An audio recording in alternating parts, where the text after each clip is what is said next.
Bonjour à toi, cher spectateur. Continuons notre tour d'horizon de la nouvelle trilogie de Peter Jackson avec La Désolation de Smaug. La Désolation de Smaug, donc, reprend là où Un voyage inattendu nous a laissé, alors que Bilbo et la compagnie de Thorin et Cutchen se rendent à Erebor. La trame narrative va ici simplement constituer à suivre les personnages avancés jusqu'à Lac-Ville et surtout rencontrer Smaug, le film s'arrêtant au moment où Smaug s'apprête à attaquer Lac-Ville. Voilà, au moins le décor est posé. Très clairement, ce volet est un cran en dessous quand même du précédent. Avec Un voyage inattendu, Peter Jackson avait vraiment choisi de renouer et d'embrasser totalement Le Seigneur des Anneaux, mais dans le cadre d'un film pour enfants. Ici, il a un peu le cul entre deux chaises au niveau de l'écriture. On sent qu'il sait pas trop quoi en faire, quoi. C'est ça le problème. On sent qu'il a envie de faire un film pour adultes, mais qu'il est coincé par les codes du film pour enfants qu'il a avancé dans le premier film.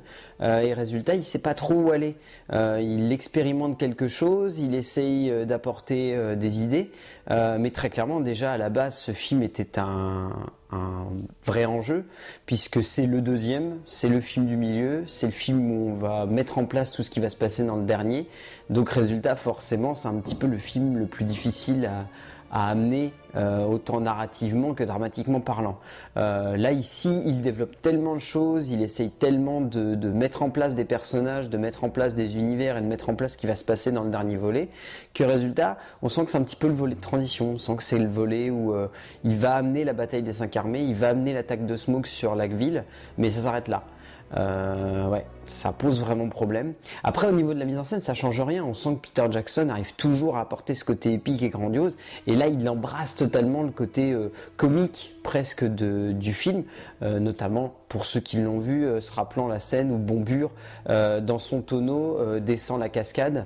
Et dans un long plan séquence, Peter Jackson s'amuse à enchaîner les blagues, à enchaîner les gags avec force et comédie. Enfin, là, il embrasse totalement le côté enfantin du film. Et en cela, c'est vraiment passionnant ce moment-là. Après, oui, le reste du film en soi est pas très drôle. C'est un peu ça qui pose problème, c'est que dans le premier, on embrassait totalement les codes du conte pour enfants.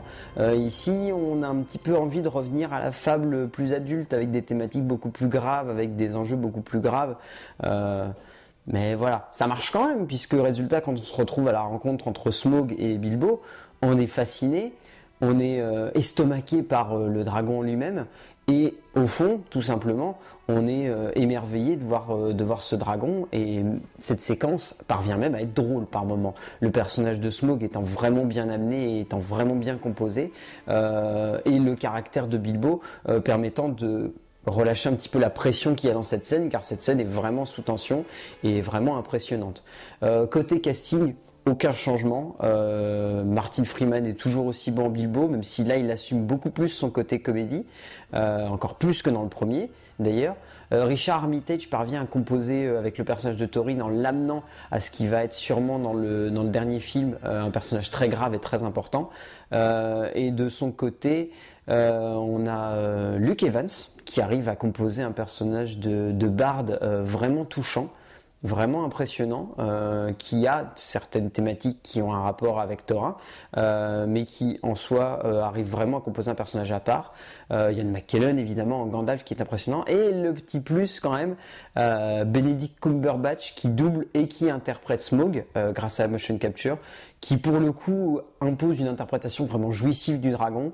C'est vraiment lui qui explose tout, c'est vraiment lui qui est au centre du film, et c'est vraiment grâce à lui qu'une grande partie du film est passionnante et entraînante et qu'on a hâte de voir la suite.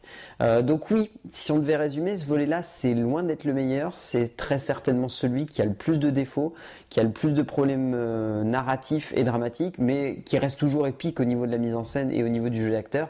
Donc en soi, oui, il est décevant parce qu'il a le cul entre deux chaises, mais il reste passionnant quand même. Donc vivement la bataille des 5 armées, j'ai envie de dire. A plus.